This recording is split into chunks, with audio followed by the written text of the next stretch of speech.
ನಮಸ್ಕಾರ ವೀಕ್ಷಕರೇ, ಜ್ಞಾನದೇಗುಲ ಜಾಲತಾಣಕ್ಕೆ ಆಧಾರದ ಸ್ವಾಗತ.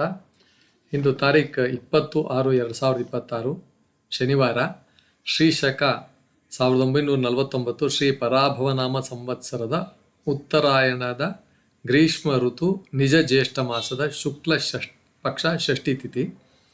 ನಕ್ಷತ್ರ ಮಘ ನಕ್ಷತ್ರ, ಯೋಗ ವಜ್ರಯೋಗ, ಕರ್ಣ ಕೌಲವ ಕರ್ಣ, ಸೌರಮಾನ ಮಿಥುನ ಮಾಸ 5ನೇ ದಿವಸ, ರಾಹುಕಾಲ 9 ಗಂಟೆ 8 ನಿಮಿಷದಿಂದ 10 ಗಂಟೆ 44 ನಿಮಿಷ ತನಕ ಇರುತ್ತೆ. ಇಂದಿನ ವಿಶೇಷ ಅರಣ್ಯ ಗೌರಿ ವ್ರತ.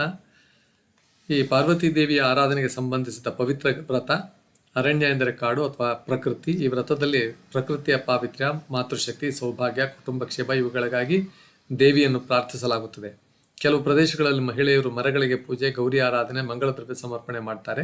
ಈ ವ್ರತವು ಪ್ರಕೃತಿ ಮತ್ತು ದೈವಿಕ ಸ್ತ್ರೀ ಶಕ್ತಿಯೊಂದಿಗೆ ಮಾನವನ ಸಂಬಂಧ ಎಂಬುದನ್ನು ಸ್ಮರಿಸುತ್ತದೆ. ನಂತರ ಕರ್ನಾಟಕದ ಪ್ರಸಿದ್ಧ ಶಿರಸಂಗಿ ಕಾಳಿಕಾ ವ್ರತ. ಕಾಳಿಕಾದೇವಿಯ ಆಚರಣೆ ಸಂಬಂಧಿತ ಆಚರಣೆ ನಡೆಯುತ್ತೆ. ಶಕ್ತಿಯ ರಕ್ಷಣೆ, ದುಷ್ಟ ನಿಗ್ರಹ, ಭಕ್ತರ ಅಭಯ ಇವುಗಳ ಸಂಕೇತವಾಗಿದೆ. ಭಕ್ತರು ವಿಶೇಷ ಪೂಜೆ, ದೇವಿ ಪಾರಾಯಣ, ದೀಪಾರಾಧನೆ ಮಾಡ್ತಾರೆ. ಎರ್ರಿಸ್ವಾಮಿ ರಥೋತ್ಸವ ಗ್ರಾಮೀಣ ಭಕ್ತಿ ಮತ್ತು ಜನಪದ ಸಂಸ್ಕೃತಿಯೊಂದಿಗೆ ಸಂಬಂಧಿಸಿದ ಮಹೋತ್ಸವ. ರಥೋತ್ಸವಗಳಲ್ಲಿ ದೇವರ ಮೆರವಣಿಗೆ, ಭಜನೆ, ದಾಸ ಸಾಹಿತ್ಯ ಗಾನ, ಭಕ್ತ ಸಮಾಗಮ ನಡೆಯುತ್ತದೆ.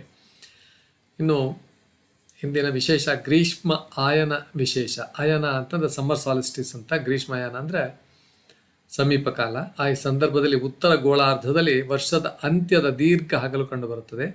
ಸೂರ್ಯನ ಉತ್ತರಾಯಣ ಗತಿಯ ಉಚ್ಚ ಸ್ಥಿತಿ ಎಂದು ಖಗೋಳಶಾಸ್ತ್ರದಲ್ಲಿ ಪರಿಗಣಿಸಲಾಗುತ್ತದೆ.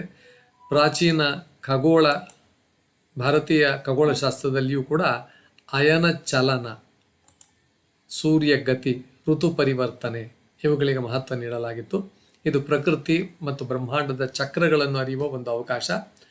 ಮಘ ನಕ್ಷತ್ರ ಪಿತೃಸ್ಮರಣೆ, ಪರಂಪರೆ, ಗೌರವ, ಧಾರ್ಮಿಕ ಕಾರ್ಯಗಳು ಇವುಗಳಿಗೆ ಶುಭಕರವೆಂದು ಪರಿಗಣಿಸಲಾಗುತ್ತದೆ. ವಜ್ರಯೋಗ ಇರೋದ್ರಿಂದ ದೃಢತೆ, ಸಂಕಲ್ಪ ಶಕ್ತಿ ಮತ್ತು ಆತ್ಮವಿಶ್ವಾಸ ಇವುಗಳನ್ನು ಸೂಚಿಸುತ್ತೆ. ದೇವಿ ಪೂಜೆ, ಜಪ, ಧ್ಯಾನ, ಧಾರ್ಮಿಕ ಸಂಕಲ್ಪ. ಇಂದಿನ ಸಂದೇಶ: ಇಂದಿನ ಅರಣ್ಯ ಗೌರಿ ವ್ರತ ಮತ್ತು ಗ್ರೀಷ್ಮ ಅಯನ ನಮಗೆ ಹೇಳುವುದು ಪ್ರಕೃತಿಯನ್ನು ಗೌರವಿಸುವುದೇ ದೈವತ್ವವನ್ನು ಗೌರವಿಸುವುದಂತಹದ್ದು. ಮಾತಾ ಭೂಮಿ ಪುತ್ರೋಹಂ ಪೃಥಿವ್ಯಾಹ. ಭೂಮಿಯೇ ನನ್ನ ತಾಯಿ, ನಾನು ಭೂಮಿಯ ಪುತ್ರನು.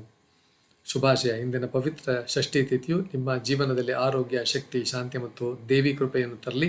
ಶ್ರೀ ಗೌರಿ ದೇವಿ ಹಾಗೂ ಶ್ರೀ ಕಾಳಿಕಾ ಮಾತೆಯ ಅನುಗ್ರಹ ಸದಾ ನಿಮ್ಮೊಂದಿಗಿರಲಿ. ನಮಸ್ಕಾರ.